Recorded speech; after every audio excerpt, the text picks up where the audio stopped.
Hey y'all, it's Thomas Hendricks with Chrono24 in New York City, and today we're talking about the Omega Speedmaster. The Speedmaster has always been a favorite of watch lovers young and old, and it's seen increased attention thanks to some record-breaking auction results and to the sheer insanity surrounding the MoonSwatch release. It's the first nice mechanical watch for many, and for some, it's the only watch they'll own.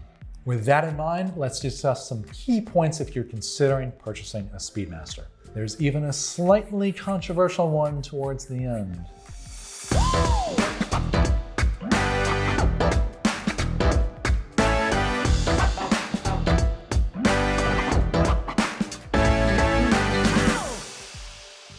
First up, let's talk about sizing. If you've gotten the chance to go hands-on with some watches, then you'll know that the numbers on paper don't always correspond to how the watch feels on the wrist. And if you read articles around the internet on the subject of watch sizing, then you'll know that the Speedmaster is often cited as one that's a little bit deceptive. On paper, a Speedmaster Professional measures 42 millimeters in diameter, 47 millimeters lug to lug, and 13 millimeters thick. Now that sounds big, but the final product feels more compact when it's on the wrist. There are a couple of reasons for this. First, the 42 millimeter diameter includes the crown guards, but the bezel width is only about 40 millimeters, so it wears closer to that. Second, the 13 millimeter thickness includes the dome crystal on top and the caseback on bottom. When you're wearing the watch, those elements will largely disappear, so what you're left with is the mid case, which is actually quite thin. The next point I've titled Professional Primacy. As a long-running model with a rich history, it's no surprise that there are a ton of Speedmaster variations on the market.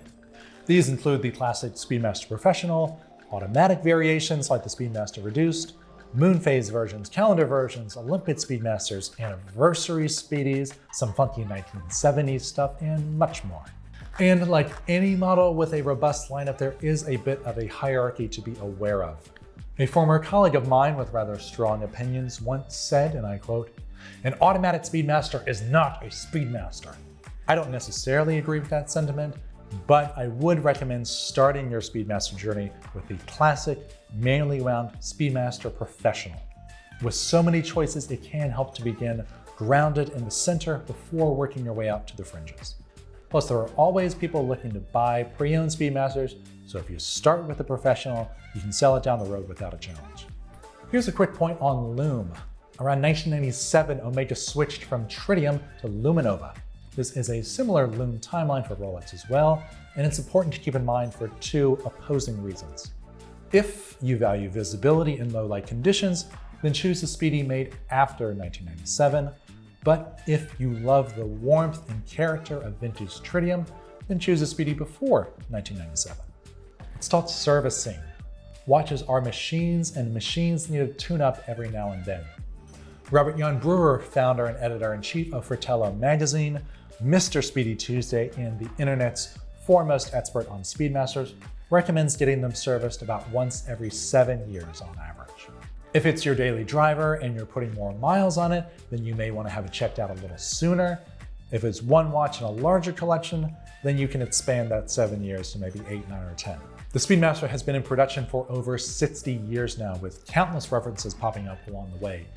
Many elements will change from reference to reference, including movements, hand shapes, bezel styles, crown guards or lack thereof, lume types, caseback types, crystal types, logo types, etc., etc., etc.